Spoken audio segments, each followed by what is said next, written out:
Oke teman-teman, cara pertama buat ngalahin musuh itu apa? Yap, kenali dulu musuhnya. Ini penting banget, karena kalau kita nggak tahu siapa musuhnya, gimana kita bisa ngalahin dia kan? Sama kayak stres nih. Kita harus tahu dulu apa sih yang bikin kita stres. Kadang kita terlalu sibuk sampai nggak sadar apa yang sebenarnya mengganggu pikiran kita. Apakah karena kerjaan yang numpuk kayak baju belum dilipat seminggu? Atau mungkin karena deadline yang terus mendekat tanpa ampun? Atau gara-gara pacar yang tiba-tiba ngambek karena lupa hari jadian? Wah, bisa gawat tuh. Masalah hubungan memang sering jadi sumber stres yang besar. Nah, yang lebih bahaya lagi, kadang kita stres tapi nggak tahu kenapa. Ini yang sering bikin kita bingung dan merasa nggak berdaya. Kayak tiba-tiba ngerasa hampa gitu. Seperti ada yang hilang tapi kita nggak tahu apa. Kayak hidup ini gitu-gitu aja. Nah, ini yang bahaya. Perasaan monoton dan nggak ada tujuan bisa bikin kita makin stres. Stres yang nggak jelas penyebabnya bisa lebih bahaya daripada stres yang kita tahu penyebabnya. Karena kita jadi nggak tahu harus mulai dari mana untuk mengatasinya. Makanya, penting banget buat kita ngaca diri. Refleksi diri bisa membantu kita menemukan akar masalah yang sebenarnya. Coba deh luangkan waktu sebentar, tenangkan pikiran, dan tanya sama diri sendiri. Apa sih yang bikin gue stres? Kadang jawaban itu ada di dalam diri kita sendiri. Kadang-kadang sumber stres itu hal-hal kecil yang nggak kita sadari loh. Hal-hal sepele yang kita anggap remeh bisa jadi pemicu utama. Misalnya kurang tidur karena kebanyakan non-drama Korea atau serial favorit lainnya. Atau kebanyakan main HP sampai lupa waktu. Kebiasaan ini bisa bikin kita kelelahan dan akhirnya stres. Atau mungkin sumber stresnya adalah diri kita sendiri. Yap, bener banget. Kadang kita terlalu keras sama diri sendiri, maunya selalu sempurna, atau takut banget gagal. Kadang kita terlalu keras sama diri sendiri, maunya selalu sempurna, atau takut banget gagal. Padahal nggak ada manusia yang sempurna. Padahal gagal itu biasa kok. Dari kegagalan, kita bisa belajar dan jadi lebih baik. Intinya, langkah pertama buat mengatasi stres adalah dengan tahu dulu sumbernya. Tanpa tahu sumbernya, kita nggak bisa mencari solusi yang tepat. Kayak detektif, kita harus cari tahu dulu siapa penjahatnya, baru bisa kita tangkap. Proses ini butuh waktu dan kesabaran. Jadi mulai sekarang, coba deh lebih peka sama diri sendiri. Dengarkan apa yang tubuh dan pikiran kita katakan. Kenali apa yang bikin kamu nggak nyaman dan coba cari solusinya. Dengan begitu, kita bisa hidup lebih tenang dan bahagia.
Oke teman-teman, selain teknik pernapasan, ada satu lagi cara ampuh buat ngusir stres. Olahraga.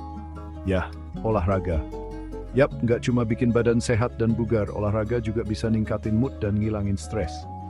Ini adalah cara yang sangat efektif untuk menjaga keseimbangan mental kita. Bayangin deh, lagi suntuk-suntuknya mikirin kerjaan, diajakin temen nge-gym. Rasanya pasti beda banget. Awalnya sih males, tapi setelah selesai olahraga, rasanya lega banget. Semua beban pikiran seakan hilang. Badan entang, pikiran juga jadi lebih fresh. Energi positif pun mengalir kembali. Kenapa sih olahraga bisa ngilangin stres? Nah, jadi gini guys, saat kita berolahraga, tubuh kita bekerja keras dan menghasilkan hormon-hormon tertentu. Saat kita olahraga, tubuh melepaskan hormon endorfin. Hormon ini dikenal sebagai hormon kebahagiaan. Hormon inilah yang bikin kita ngerasa senang dan bahagia. Efeknya bisa langsung terasa setelah kita selesai berolahraga. Nggak cuma itu, olahraga juga bisa ngalihin perhatian kita dari masalah yang lagi dihadapi. Ini adalah cara yang bagus untuk melupakan sejenak segala kekhawatiran. Daripada bengong mikirin masalah yang nggak ada ujungnya, mendingan kita alihkan energi negatif itu jadi sesuatu yang lebih positif, kan? Olahraga bisa jadi pelarian yang sehat. Nah, buat kamu yang super sibuk, nggak perlu olahraga yang berat-berat kok. Ada banyak pilihan yang bisa disesuaikan dengan jadwal kamu.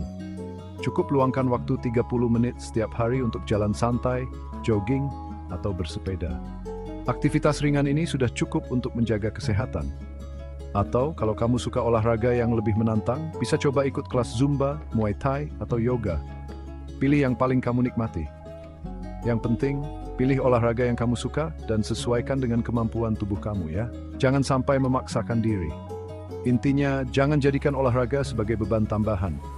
Jadikan sebagai momen untuk menikmati waktu sendiri atau bersama teman. Jadikan olahraga sebagai sarana untuk melepas stres dan membuat hidup kamu lebih sehat dan bahagia.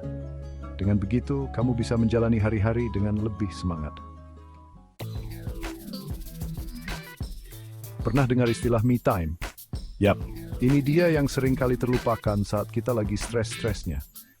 Seringkali kita terlalu fokus sama kerjaan, kewajiban keluarga, sampai lupa untuk ngasih waktu buat diri sendiri.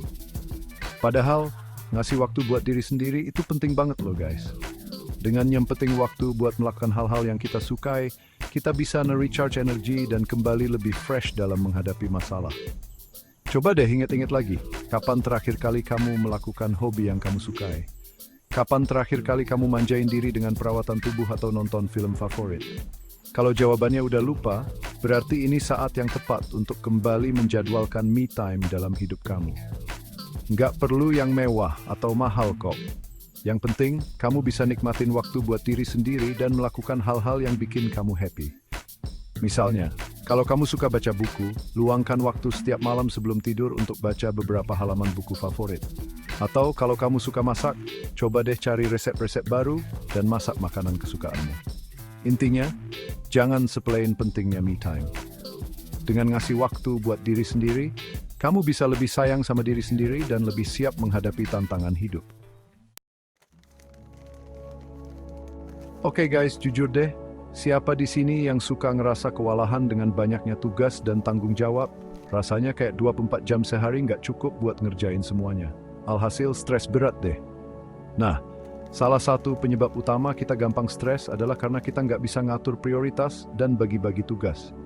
Kita mau ngerjain semuanya sendiri, padahal kita bukan Superman atau Wonder Woman. Jadi mulai sekarang, coba deh lebih bijak dalam mengatur waktu dan tenaga. Buat daftar tugas yang harus diselesaikan, lalu tentukan yang paling penting dan harus dikerjakan duluan. Ingat guys, kita nggak harus ngerjain semuanya sendiri. Kalau memang ada tugas yang bisa dikerjakan orang lain, ya sudah kasih aja ke orang lain. Nggak perlu sungkan atau merasa bersalah. Dengan begitu, kita bisa lebih fokus pada tugas-tugas yang memang butuh perhatian kita. Dan yang pasti, kita bisa terhindar dari stres yang berkepanjangan.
lebih baik lagi. Stres itu wajar, kayak lagi asik makan bakso, tiba-tiba hujan deras. Sebel kan? Tapi tenang, dengan cara yang tepat, kamu bisa mengatasinya dengan baik. Cobalah untuk kenali sumber stresmu, latihan pernapasan olahraga, dan kasih waktu buat diri sendiri kayak lagi pacaran. Jangan ragu untuk minta bantuan dan ngobrol sama orang lain, karena terkadang solusi terbaik datang dari orang terdekat. Atau bisa juga nonton video-video inspiratif di channel ini. Terima kasih sudah nonton video ini. Semoga tips-tips yang kita bagikan bisa bantu kamu mengatasi stres dan menjalani hidup yang lebih seimbang. Jangan lupa untuk like, share, dan subscribe untuk konten inspiratif lainnya.